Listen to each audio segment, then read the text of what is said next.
तो मेरे प्यारे साथियों, स्वागत है आपका अपने चैनल टेक्निकल ग्रो नील तिजारा पर।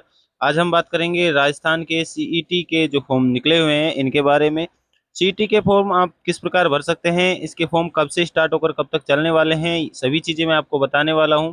स्टार्टिंग इसकी 24 जून से हो चुकी है और इसकी लास्ट डेट 23 जुलाई रहने वाली है। तो साथ ही साथ मैं इसकी कंप्लीट डिटेल आपको कवर करूंगा। जितना हो सकता है उतना कंप्लीट सही जानकारी आपको यहाँ मिलने वाली है।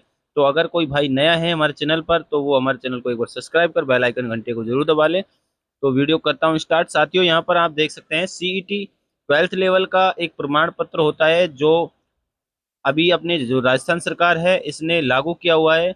इस प्रमाण पत्र की 3 साल की वैधता होती है। अगर आप इसको क्वालिफाई करते हैं प्रमाण पत्र को, तो आप यहाँ 5 वैकेंसियाँ 6 वैकेंसियाँ इसकी रिगार्डिंग रहती है। जैसे कांस्टेबल की जो अगर आप तैयारी कर रहे हैं, कांस्टेबल, फॉरेस्टर, जमादार grade, hostel super warden, clerk grade, junior assistant की, तो यहाँ इन सभी में सीईटी का जो प्रमाण पत्र होता है वो लगता है। तो आप अगर सीईटी की तैयारी कर रखी है आपने, अगर की हुई है 12th लेवल बेस से, तो आप यहाँ उसके लिए आवेदन कर पाएंगे। इसकी जो फीस रहेगी, फीस जर्नल कैटेगरी जो स्टूडेंट्स होते हैं उन सभी की 600 रुपये का शुल्क रहेगा। और ओबीसी कैटेगरी वाले नॉन क्रिमिनल के लिए यहाँ 400 रुपये का शुल्क रहेगा। उसी प्रकार यहाँ एससी की बात करें तो एससी कैटेगरी के कैंडिडेट की भी यहाँ 400 रुपये फीस रहेगी। और उसके बाद करेक्शन का जो चार्ज है, अगर कोई मिस्टेक हो जाती है तो उसका चार्ज यहाँ 300 रुपये शुल्क लगता है। उसके बाद हम बात करेंगे इसका पेमेंट आप किस प्रकार कर सकते हैं। आप नज़दीकी मित्र से या सीएससी सेंटर से भी करा सकते हैं, या फिर आप अपने डेबिट कार्ड क्रेडिट कार्ड के माध्यम से भी आप ऑनलाइन पेमेंट कर सकते हैं। एज लिमिट की बात करूँ तो 1/1/2027 को 18 से 21 ईयर आपकी होनी चाहिए। मैक्सिमम एज यहाँ 40 साल तक आप आवेदन कर सकते हैं। इसकी एक बार आप यहाँ देख सकते हैं इसकी इम्पोर्टेंट डेट्स क्या क्या हैं। यहाँ जो एग्ज़ाम की डेट है 23 अक्टूबर से 25 अक्टूबर के बीच यहाँ पर इसका एग्ज़ाम होगा। एग्ज़ाम में आपको 12th लेवल का ही जो सिलेबस होगा वही आएगा, और सिलेबस के बारे में भी हम एक न्यू वीडियो में आपको जरूर बताएंगे। साथ साथ इसका जो अगर जो आप ऑनलाइन करना चाहते हैं तो कैसे कर पाएंगे, उसका कंप्लीट मैं इस वीडियो में बताने वाला हूँ। Process wise process. सबसे पहले आपको अगर सीईटी का फॉर्म आप भर रहे हैं तो आपका एसएसओ आईडी होना जरूरी है। एसएसओ आईडी क्या होता है? राजस्थान सिंगल साइन ऑन, इसका कंप्लीट फुल नेम है। ये राजस्थान का पोर्टल होता है। जो भी योजनाएं होती हैं या एजुकेशन रिलेटेड किसी भी विभाग का कोई कार्य होता है राजस्थान में, तो इसी पोर्टल के द्वारा होता है। अगर आपकी एसएसओ आईडी बनी हुई है, खो गई है, तो आप कैसे सर्च करें? यहाँ पर फॉरगेट का ऑप्शन है। यहाँ पर आपने जन आधार या आधार ईमेल आईडी से बनाया हुआ है तो फॉरगेट कर सकते हैं। साथ साथ अगर पासवर्ड भूल गए हैं तो पासवर्ड भी फॉरगेट कर सकते हैं।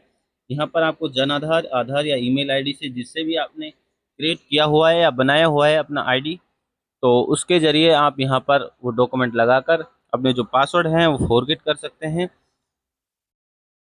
उसके बाद बात करूंगा, यहाँ पर आपके पास यूजर नेम है तो यूजर नेम डालकर मोबाइल नंबर डालकर आप अपने जो पासवर्ड हैं वो फॉरगेट कर सकते हैं। उसके बाद बात करूंगा, यहाँ पर पासवर्ड फॉरगेट आपने कर लिए हैं तो अगर आप रजिस्ट्रेशन करना चाहते हैं तो रजिस्ट्रेशन की बात करता हूँ। रजिस्ट्रेशन में आपको सबसे पहले आपका जो जन आधार कार्ड है, जन आधार कार्ड के अनुसार ही आप अपने जो एसएसओ आईडी है उसको बनाएं, क्योंकि आपको पता है आधार और जन आधार का एसएसओ में बहुत बड़ा रोल होता है। उसके आधार पर ही आपके जो वैकेंसी में आप फॉर्म भरेंगे, तो आधार जन आधार मार्कशीट के अकॉर्डिंग ही आपकी जो डिटेल है वो आपके एसएसओ में फिल होनी चाहिए। साथ ही साथ एसएसओ को आप क्रिएट करते वक्त अपनी जन आधार से भी कर सकते हैं, आप अपनी ईमेल आईडी से भी बना सकते हैं। यहाँ पर हम ईमेल आईडी का यूज कर रहे हैं तो ईमेल आईडी से हम अपना जो रजिस्ट्रेशन कर रहे हैं उसका यूज़र नेम हम जो रखना चाहते हैं उसके हिसाब से भी हम यहाँ चेंज कर सकते हैं, या फिर हम ईमेल आईडी का जो नाम होता है यूज़र नेम, वो यूज़र नेम भी हम यहाँ रख सकते हैं। उसके बाद यहाँ पर हमें पासवर्ड बनाना होता है। पासवर्ड कुछ इस टाइप से बनाना होता है जैसे कि हमने आपको यहाँ दिखाया हुआ है, एक अक्षर कैपिटल, बाकी स्मॉल, @ और बाकी डिजिट्स में आपको नंबर डालने होते हैं कुछ। इसी प्रकार कन्फर्म में आपको पासवर्ड डाल लेने हैं और आपके जो चालू मोबाइल नंबर है वो यहाँ पर ऐड कर लेने हैं। ऐड करने के बाद यहाँ पर आपको रजिस्टर रजिस्टर करना है। आपका जो रजिस्टर है वो जो SSO ID रजिस्टर्ड हो जाएगा आपके पास मैसेज आ जाएगा।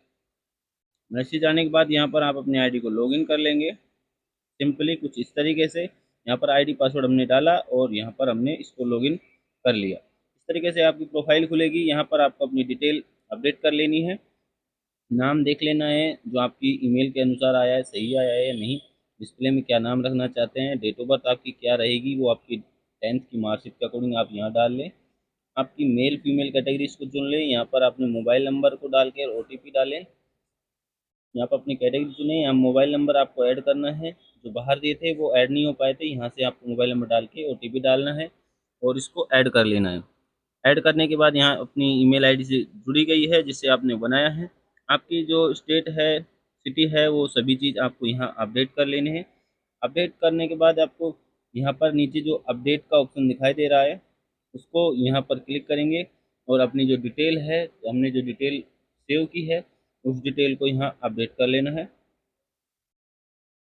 धीरे धीरे हम आगे की ओर बढ़ते हैं। तो यहाँ पर हमने जैसे जैसे धीरे धीरे हम करके यहाँ डिटेल फिल कर लेंगे और इसको अपडेट कर लेंगे तो हमारी डिटेल यहाँ अपडेट हो जाएगी। अपडेट होने के बाद हमने एप्लीकेशन में जाना है। यहाँ पर काफ़ी सारी जो थंबनेल्स दिखाई दे रहे हैं आप देख सकते हैं। हम एप्लीकेशन में आएंगे। यहाँ पर काफ़ी लोगों के अलग अलग डिपार्टमेंट के अलग अलग यहाँ पर ऐप दिए हुए हैं। तो यहाँ से हम इसी में ऐप का यूज़ करेंगे। CET के फॉर्म के लिए हम रिक्रूटमेंट पोर्टल का यहाँ उपयोग करेंगे। रिक्रूटमेंट जैसे ही हम यहाँ सर्च करेंगे फर्स्ट नंबर पर जो आ रहा है उसको हम क्लिक करेंगे। यहाँ पर 2 आ रहे हैं तो आप कंफ्यूज नहीं होना है। रिक्रूटमेंट पोर्टल पे जाना है, रिक्रूटमेंट स्टॉप 2 पे नहीं जाना है।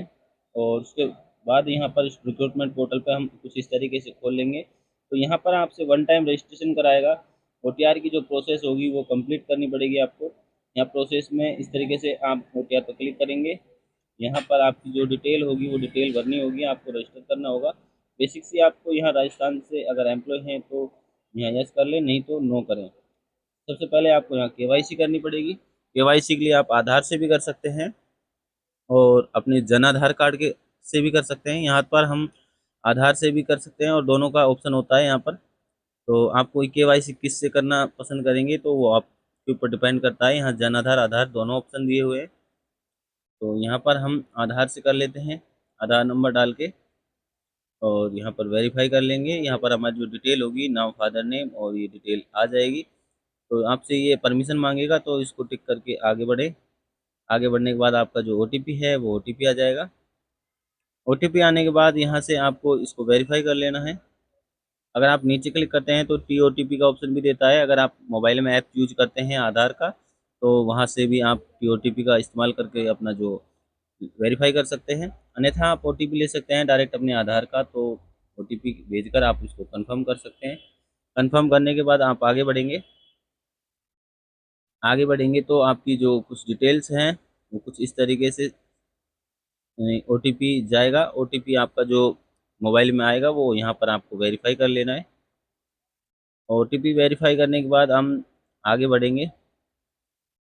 इस तरीके से कुछ आगे आ जाएंगे। यहाँ पर हमारी जो डिटेल है वो नीचे आ जाएगी खुल के और यहाँ पर हम नेक्स्ट पेज KYC के यहाँ पर आ जाएंगे। इस तरीके से हमारी जो डिटेल है वो सामने आ जाएंगी। सामने आने के बाद हम इसमें देख लेंगे कि हमारा नाम गलत तो नहीं है। अपडेट OTR कर हम उसको सबमिट कर देंगे। अपडेट OTR में ये चेक कर लेना है हमारी डिटेल सही है, क्योंकि बाद में मिसमैच हो जाता है तो समस्याएं बन जाती हैं आपको ठीक करने में। और यहाँ पर एक लाइव फ़ोटो होने वाला है तो यहाँ पर कैंडिडेट की ज़रूरत पड़ेगी। आप यहाँ लाइव फ़ोटो करें। लाइव फ़ोटो करके साथ में यहाँ जो हैंड राइटिंग का परफॉर्मा दिया हुआ है उसको डाउनलोड कर लेना है। डाउनलोड करके उसको कम्प्लीटली आपको फिलिंग करना है। उसके बाद यहाँ इंग्लिश और हिंदी में दोनों सिग्नेचर अपलोड करने हैं और साथ साथ उसके बाद अपना लेफ्ट थंब अपलोड करना है। इसको भर लेना है, ये आपको परफॉर्मा मिल जाएगा साइट पर ही। वहाँ से डाउनलोड करके इसको जो OTR है वो आपका कंप्लीट हो जाएगा। गाइस यहाँ कंप्लीट होने के बाद आपको सीधा सीधा रिक्रूटमेंट पोर्टल पर जाकर आपको जो डॉक्यूमेंट हैं वो अपलोड करने हैं। अपलोड करने के बाद आप CET का जो फॉर्म है उसके लिए जैसे ही आवेदन करेंगे आपकी सारी डिटेल सबमिट होगी। तो मिलता हूँ नेक्स्ट वीडियो में। आज की वीडियो OTR